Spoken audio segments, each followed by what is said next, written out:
Hi gamin, ça va? Mais t'étais où? T'étais où? Ben moi j'étais là, mais toi, bien, ça fait plusieurs mois que j'ai pas posté de vidéo, c'est vrai, mea culpa, mea culpa. Mais j'ai décidé, là ça y est, de m'y remettre. Vous allez en avoir toutes les semaines, dans presque tous les niveaux, de la quatrième à la terminale, peut-être même la spécialité SVT, hop, je sais pas.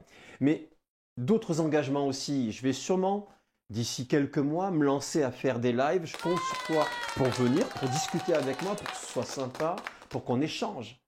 Voilà. Et qu'on échange, qu'on soit pas dans un qu'on échange. Bien, objectif de cette vidéo, te parler du système nerveux. Ouais, tu es en classe de quatrième, tu veux comprendre le système nerveux, tu as raison, parce que sans ça, ben, tu ne peux pas vivre, et il faut comprendre ça. Alors, le système nerveux. Dans cette vidéo, je te parle des cellules nerveuses. Les cellules nerveuses, autrement appelées les neurones, tu en as 100 milliards. 100 milliards, gamin, 100 milliards ici. Et tu en as dans la colonne vertébrale, au niveau de la moelle épinière. Tu as un tube nerveux qui descend dans le dos. 100 milliards dans le cerveau, c'est pas rien. C'est pas rien. Et grâce à ça, tu perçois le monde, tu décides, tu contrôles ton corps. Bref, tu fais presque tout. Donc tu vois que ça vaut la peine de le comprendre. Let's go!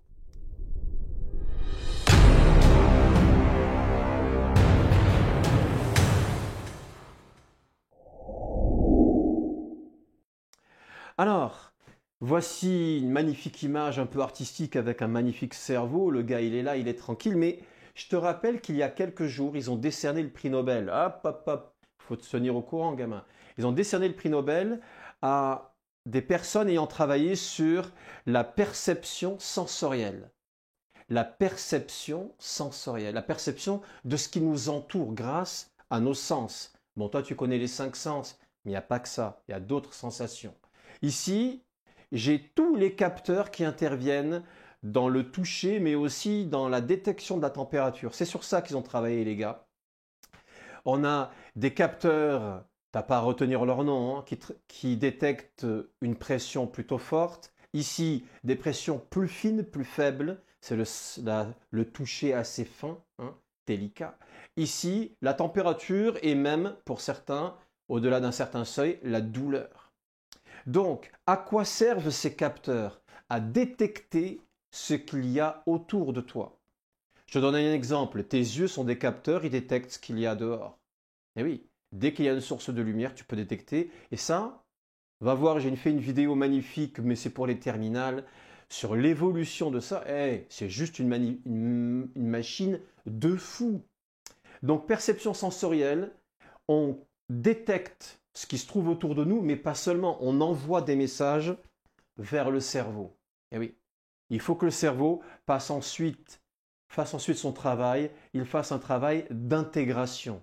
Ça veut dire que toutes les infos arrivent, il fait un résumé de tout ça, il tient compte de tout ça et là, il décide.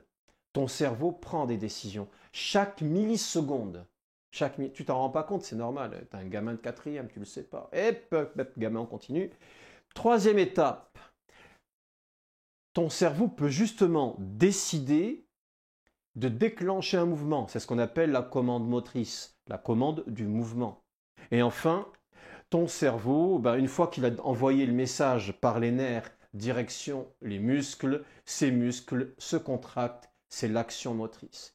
Tu vois, ta relation au monde, ton déplacement, ton positionnement, passe par ces 4 étapes fondamentales et ça s'appuie sur les neurones, les cellules nerveuses. C'est ce qu'on va voir tout de suite.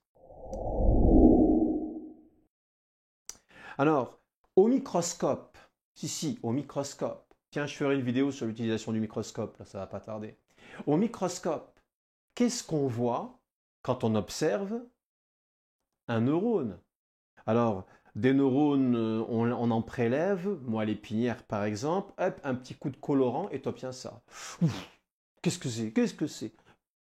Ça ressemble pas du tout à une cellule que tu as vue en classe de sixième, tu sais, un rond, un autre rond à l'intérieur. Et tu es un peu perdu. Mais la base est là. La membrane, qui est le trait qui limite, c'est l'enveloppe. À l'intérieur, en bleu, tu as le cytoplasme. Il est bleu parce qu'il a été coloré, hein, d'accord? Et puis ici, là, bouge pas, là, La petite boule centrale, c'est le noyau. C'est le noyau. On a donc membrane, cytoplasme, noyau, c'est bien une cellule. Mais contrairement à ce que tu as pu voir en sixième, le neurone a une forme étoilée. Tu vois, il y a une zone centrale et des prolongements, d'où le nom de forme étoilée. La zone centrale, elle renferme le noyau de la cellule. On l'appelle péricaryon ou corps cellulaire. Et les prolongements, on en distingue deux types.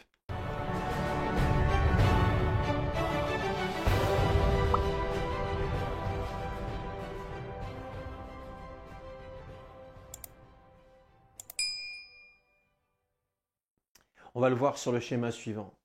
Tu retrouves un schéma de neurones. Un schéma, c'est une illustration qui n'est pas tout à fait la réalité, mais qui s'en rapproche, qui permet d'être clair. On retrouve le corps cellulaire ou péricaryon, c'est marqué là, corps cellulaire ou péricaryon, ça englobe le noyau, on le voit ici. On retrouve des prolongements. Alors les premiers types de prolongements, c'est ce qu'on appelle des dendrites. Ce sont des prolongements qui captent. Le neurone, il est là, il va recevoir des informations principalement au niveau des dendrites. Pas seulement, mais principalement. Donc dendrites, péricaryon, et puis il faut qu'il y ait un prolongement, tu le vois, il est là. Un prolongement qui envoie le message. Les dendrites reçoivent, l'axone, c'est son nom, envoie le message, et lui va nous intéresser. Comment est-ce qu'un neurone envoie un message? Comment est-ce que la communication se fait d'un neurone à l'autre? C'est ce qui va nous intéresser dans les parties suivantes, dans les vidéos suivantes. On est bon? Et c'est pas compliqué. Ah, je t'ai entendu. Je t'ai entendu. T'as dit qu'il n'y avait pas de titre. Ben oui. Et tu sais qu'il faut faire un titre. Je t'ai fait une fiche. Et cette fiche, elle va t'aider à ne pas perdre de points quand tu fais une évaluation. Évidemment. Et il faut un titre. Ben le voilà. Schéma illustrant l'organisation d'un neurone. On est bon ou on n'est pas bon? Ben oui, on est bon. Bien sûr qu'on est bon.